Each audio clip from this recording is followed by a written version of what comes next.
Yeah, I'm Cate Bowman and I'm the head of Cumbria Care, which is the local authority's service provision, mainly to older people, but it's to other vulnerable client groups as well. We've got a huge range of services throughout the county. Primarily, there's 33 homes to older people, and then we've got home care services, which we deliver 12,000 hours of home care each week, and there's various day centres all over the county. Well, I think what I'm doing for performance management is it's based on a real belief that and a desire to provide good services and to be continuously improving. Now, people often talk about those words and they're just kind of buzzwords, but I think in Cumbria Care it's not just me, it's other people too who have got a genuine interest in improving the lot of older people. Now, if we are providing services to older people, then we want to make them the very best that we can make them, given the tools that we've got to do it. And one of the things that we do, that I've done since I've come into post, is look at making it clear what I'm expecting from people.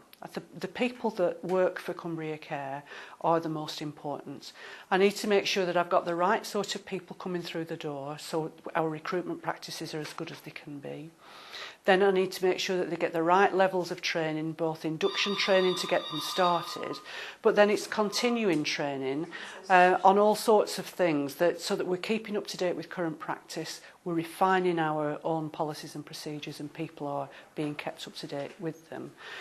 And then once I've got the right people and they're doing the right things, then it meets, we work at it meeting what our customers want from us and also within our financial targets that are set for us.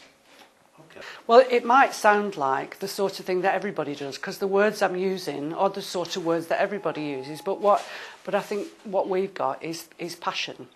And I think one of the fundamental things is when you're looking at performance management and improving performance is that first of all you've got to have diligence and attention to detail to be really digging into what it is that the information's giving you and working out what sort of information will give you the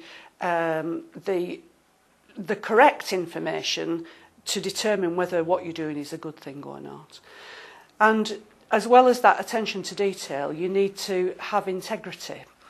If you can go along measuring the wrong things and be really good at measuring information and data, but if you're measuring the wrong things, then you're not going to improve your services. So you've got to have, and I think this is what we've got. We've all got a very keen idea of service improvement and that we're doing it for the right reasons. We're doing it for the elderly people of Cumbria, and we're doing it so that we improve the services that they get from us. We have a vested interest, of course, because I'm going to be old one of these days, and I want that service to be the very best it can possibly be when I'm in need of it. The key thing for us is that the information comes in, and that's purely what it is. It's information which enables us to ask more questions. What does it mean? We're doing well on that, but are we really doing well? Is it measuring what we want it to measure? So we're not just looking at where we're not doing well, we look at where we're doing well too, to make sure that we're always measuring the right thing. The areas, we probably concentrate on those areas that we're not doing well, and we look at what are the reasons why we're not doing that well. Are we measuring the right things? Should we be measuring something else? Should we be doing something different? And we take it back to our workforce to say, what's going on here? And it's the start of a conversation. The information isn't the end of the story, it's the beginning of the story, so that we're constantly saying, oh, are we doing the right thing here? I see performance data as a tool for change and a tool for discussion so that we can make improvements rather than as an end in itself. It's not about just collecting information for the sake of collecting information. It's about understanding what that information is telling you so that you can be tweaking what you're doing and continuously improve.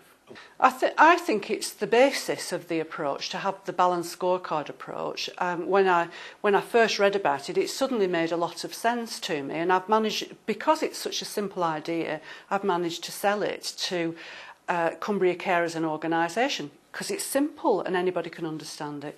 And the simple model of it is that if you get the right people doing the right things, then they meet the expectations of the customers, service users, the people who buy the services from us, and it's within the financial targets that we've got. So those are the 4 kind of blocks to what we're measuring.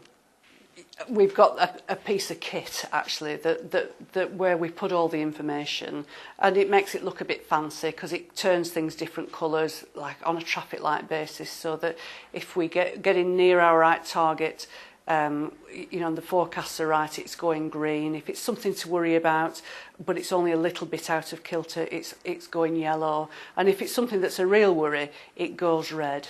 And that's fine. It gives you a quick visual picture, immediate impact of what do we need to concentrate on. But at the back of that, I've got a man called Bob, who is the one who ferrets out the information. He's very, very curious about what does it mean. So it's kind of his job to be going through all this data and saying, that doesn't look right. It might be coming out green, but it isn't right. So let's see what else it's telling us. And he brings that information to us as a senior team, and we make a decision about whether it's worth pursuing it further to see what it means, or whether it's something we've looked at before and we can, you know, we're happy with it for the time being. But it kind of generates a curiosity in all of us. I see things in very simple terms. And bring it down into like its lowest common denominator.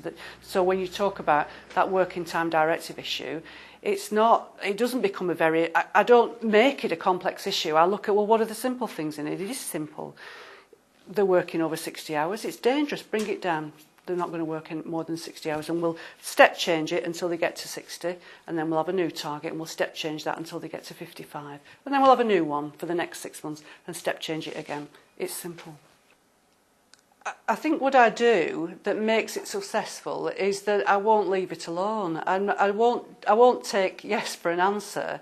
I want to know what's going on behind that yes, or I won't take no for an answer, whichever way you want it. But I do have integrity. I do show attention to detail, and I'm interested in it. They're not just figures for me. They mean something, and I want them to continue meaning something.